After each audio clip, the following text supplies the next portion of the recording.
सुप्रभात बच्चों, आप सभी का दिन मंगलमय हो। पिछले पीरियड में द्वादशी कक्षा में हमने संस्कृत साहित्य सामान्य परिचय पहला अंश इसका पढ़ा। आज हम इसका दूसरा अंश, दूसरा भाग, जिसके अंतर्गत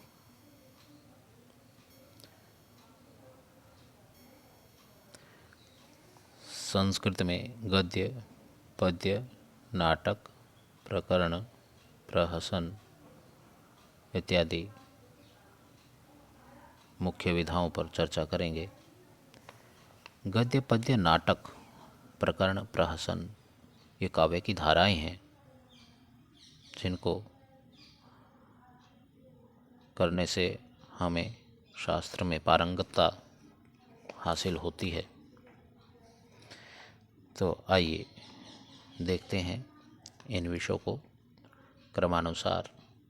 इससे पहले हमने जो पढ़ा कवि और उसकी रचना, कवि ने क्या लिखा, उसका जन्म कहाँ हुआ, जन्म स्थान और उसका जन्म कब हुआ, ये चार बातें। रचना किसकी है या इस रचना को किसने लिखा है, दो बातें ये हो गई, लेखक और रचना। दूसरा, जन्म कहाँ हुआ, जन्म कब हुआ। ये चार विषयों को लेकर के हमने पहला पीरियड पढ़ा, संस्कृत साहित्य सामान्य परिचय। आज हम संस्कृत साहित्य सामान्य परिचय से दूसरा पीरियड पढ़ते हैं, जिसके अंतर्गत गद्य, पद्य, नाटक, प्रकरण और प्रहसन इन विषयों पर चर्चा हम कर रहे हैं। सबसे पहले इसको लिखना होगा संस्कृत में। ध्यान दीजिए, संस्कृत में भी नहीं लिखना होगा, जो पैटर्न है वो एमसीक्यू में है। सारा कुछ लिखा मिलेगा, आपको समझना है। तो पहले इनका, आज से पहले जो पिछला सिलेबस था उसमें क्या था, हमें संस्कृत में प्रश्न लिखने होते थे। भाई इस कवि के बारे में संस्कृत में 5 लाइनें लिखो या गद्य के बारे में 5 लाइनें लिखो। अब ऐसी बात ना होकर के केवल हमें उसकी थोड़ी मोटे तौर पर जानकारी होनी चाहिए, जिससे कि हम संस्कृत साहित्य परिचय के जो एमसीक्यूज़ में जो प्रश्न उत्तर करने हैं उनको हम सही चूज कर सकें। तो गद्य के बारे में बात करते हैं। गद्य क्या है? गद्य छंदो रहित रचना है। अर्थात छंद क्या है? छंद वो होता है जिसमें निश्चित संख्या होती है मात्राओं की या अक्षरों की, वर्णों की या मात्राओं की। अब मात्रा और वर्ण तो आप समझते होंगे, जो वर्णमाला में अक्षर होते हैं अ, ई, ये वर्ण होते हैं। मात्राएं क्या है? अ की मात्रा, आ की मात्रा, उ की मात्रा, ई की मात्रा। तो जिसमें वर्णों की और मात्राओं की संख्या निश्चित होती है, जैसे 2 लाइनों की एक कविता हुई, उस कविता में जितनी मात्राएं पहली लाइन में रखी उतनी ही मात्राएं दूसरी लाइन में रखी, तो ये छंद हो गया। या जितने अक्षर पहली मात्रा में पहली पंक्ति में रखे उतने ही अक्षर दूसरी पंक्ति में रखती है, तो ये छंद हो गया।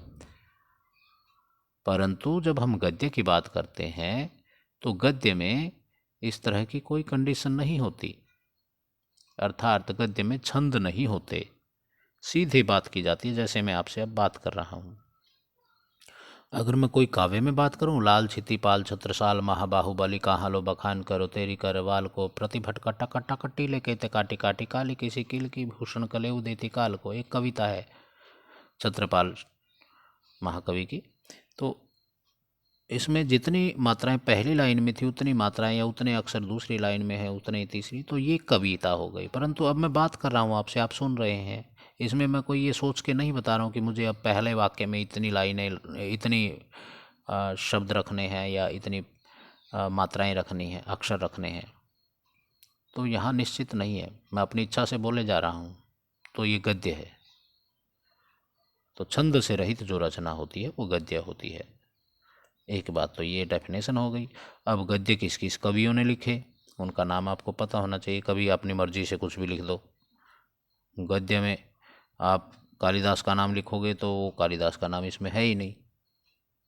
तो आपको ध्यान रखना होगा कि जो गद्य लिखने वाले कवि हैं वो दंडी है, सुबंधु है, बाण है, अंबिका दत्त व्यास है और विष्णुदत्त है, नारायण पंडित है। ये सारे के सारे, कादम्बरी बाण भट्ट एक कहानी वाला गद्य है, बहुत सुंदर कथात्मक। तो ये आप नोट कीजिए, ध्यान दीजिए जो मैंने बताए।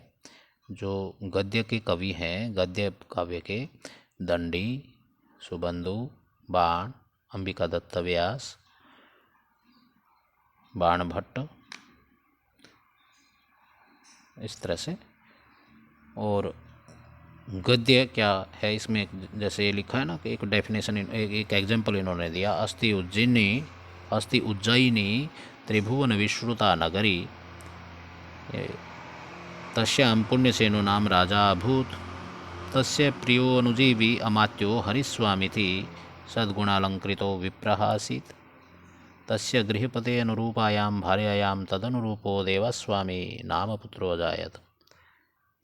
उज्जैनी में एक त्रिभुवन नाम की विख्यात नगरी थी, उसमें पुण्यसेन नाम का एक राजा था।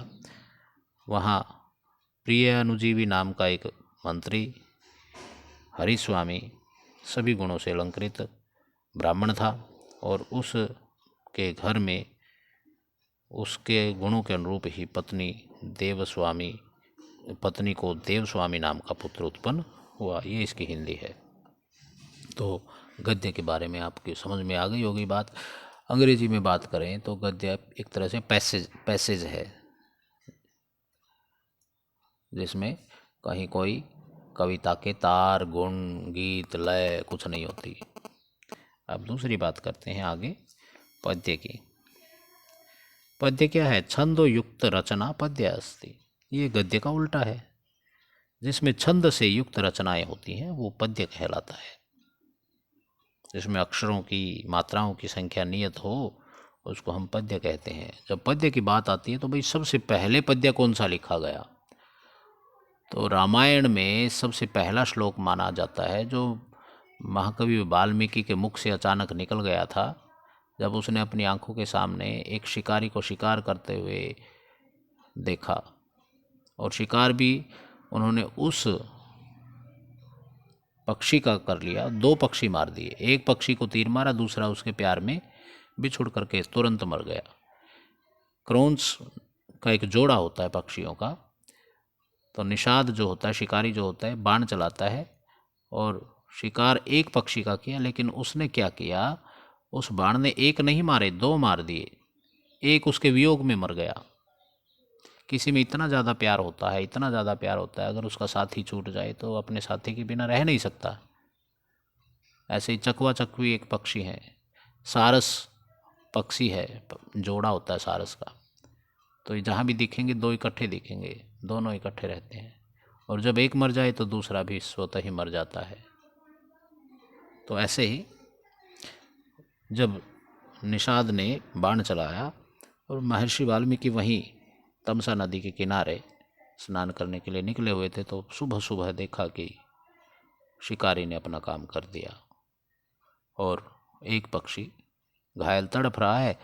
जैसे ही उसके प्राण निकलते हैं तो दूसरा तड़पने लग जाता है। हालांकि उसको बाण नहीं लगा हुआ है, परंतु वो बिना बाण लगने के कारण बाद भी अपने साथी के वियोग से दुखी होकर के वो भी अपने प्राण छोड़ देता है। तो मुनि कहते, अरे तूने एक ऐसा तीर छलनी किया, अरे पापी, तूने एक तीर से 2 मार दिए। और वो भी जब वो एक प्रेम लीला में व्याप्त थे। तो ये श्लोक, कितना सुंदर श्लोक उसके मुख से निकला महर्षि वाल्मीकि के।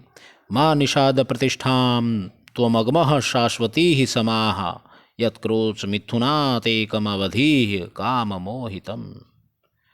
हे शिकारी, तुझे अनंत समय तक भी, जब तक ये सृष्टि रहेगी तब तक तेरी आत्मा भटकती रहेगी, तुझे शांति नहीं मिलेगी, क्योंकि तुमने क्रॉन्स जोड़े में से एक पक्षी को मार दिया है। तो ये पहला काव्य है, सबसे पहली कविता ये है। इसके बाद चाहे किसी हरिवंश राय बच्चन ने लिखी हो या किसी ने लिखी हो, रामधारी सिंह दिनकर वाला कालिदास हो या कोई भी हो, लेकिन सब इसके बाद आते हैं। सबसे पहला कवि वाल्मीकि है, आदि कवि वाल्मीकि, और सबसे पहला काव्य रामायण है। आपसे पूछा जा सकता है कि आदि काव्य का नाम क्या है, तो आपको रामायण आंसर लिखना होगा। जब आपसे पूछा जाए आदि कवि कौन है, तो आपको महर्षि वाल्मीकि का नाम लिखना होगा।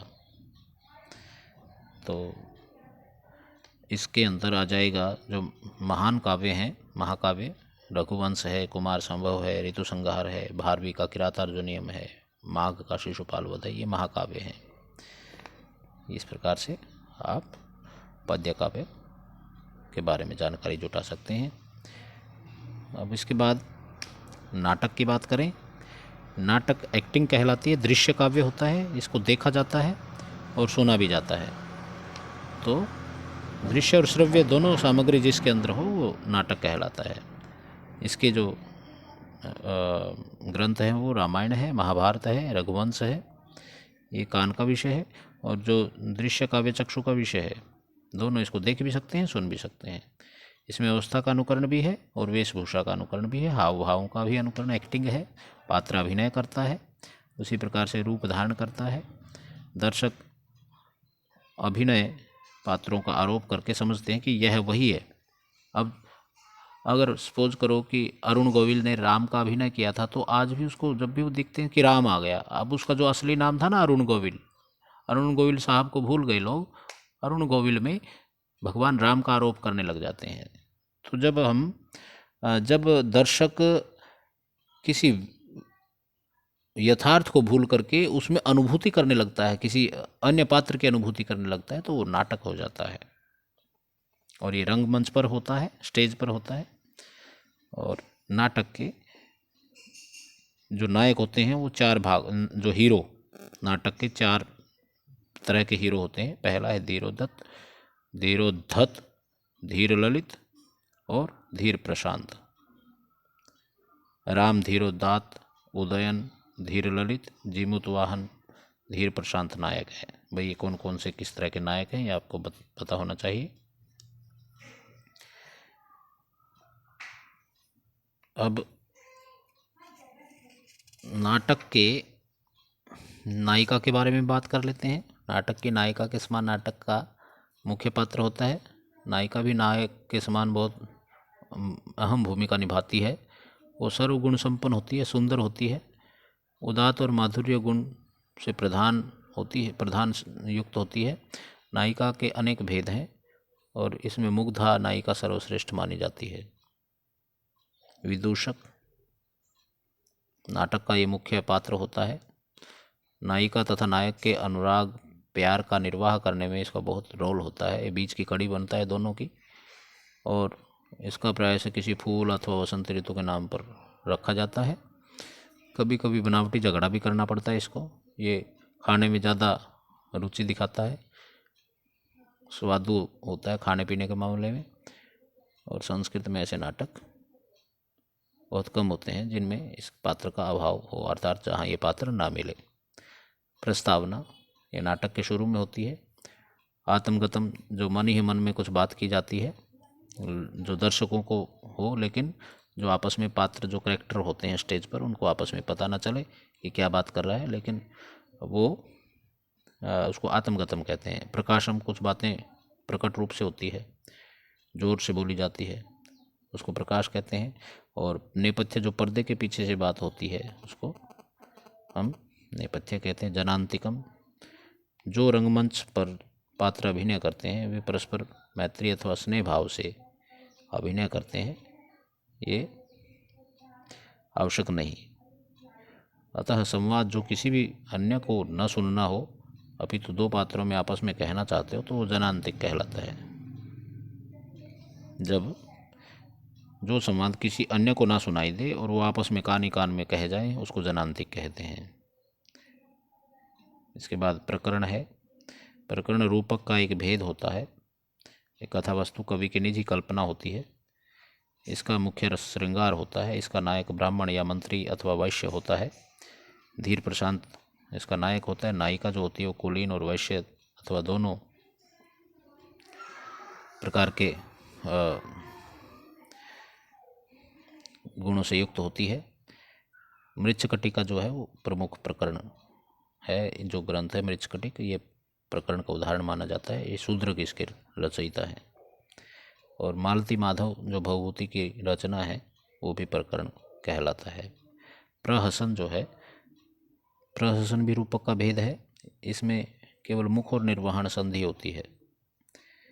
इसमें निंदित पात्रों की हंसी होती है, मजाक उठाया जाता है, कवि की कल्पना की ये उपज है। और इसमें आर्भटी वृत्ति होती है। विस्कंभक और प्रवेशक भी नहीं होते। हास्य रस मुख्य रहता है।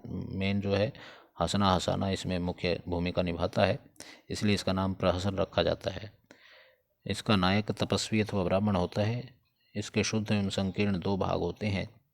जहाँ नायक प्रगल्भ होता है वह शुद्ध होता है, जैसे कंदर्प केती है, ये ग्रंथ का नाम है। प्रहसन और धूर्त चरित, ये आपको याद रखने पड़ेंगे कि दो, ये कंदर्प केती और धूर्त चरित क्या है, तो आपको प्रहसन पे टिक करना होगा। तो इस प्रकार से आगे है गद्य की मुख्य विशेषता, ये आप पढ़ लीजिएगा, अगले पेज पे है, हिंदी में है कि क्या क्या इसमें खास बातें आती हैं। कथा की कहानी की क्या विशेषताएं हैं और पद्य की विशेषता क्या है, ये मैं बात चर्चा कर चुका हूँ। नाटक की विशेषता क्या, अब ये जो मैंने बताया है उसको अब ये पॉइंट में हाईलाइट कर रहा है। तो आप इसको तैयार करें। उम्मीद करता हूँ आप अच्छे से लाभान्वित होंगे। अब अंत में जो है चंपू काव्य की बात और कर ले हम। चंपू काव्य क्या है? गद्य भी हो जिसके अंदर और पद्य भी हो, दोनों का मिक्सिंग, गद्य और पद्य से जो युक्त काव्य होता है वो चंपू काव्य कहलाता है। गद्य और पद्य दोनों का समान उसमें समावेश रहता है। चंपू काव्य एक प्रबंधात्मक रचना होती है। इसका विभाजन जो है स्तबकों में, उच्छ्वासों में या उल्लासों में किया जाता है।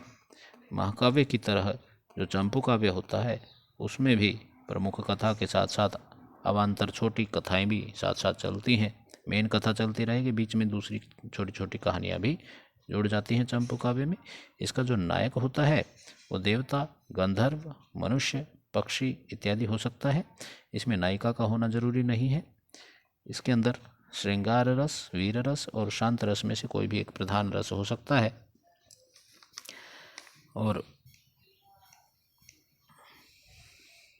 चंपू काव्य के अंतर्गत नाटक की तरह अभिनय नहीं होता। इसमें संवाद होते हैं, डायलॉग होते हैं एक दूसरे पे बातचीत करने के लिए। इसमें ये संवाद शैली में रचित होता है। और चंपू जो होता है वो नाटक से अलग होता है, उसकी शैली नाटक से भिन्न होती है। तो ये इसी तरह से नीति कथा और चंपू काव्य में अंतर भी देख लें। चंपू मूलतः एक काव्य है, इसको अलंकृत शैली में प्रयोग होता है।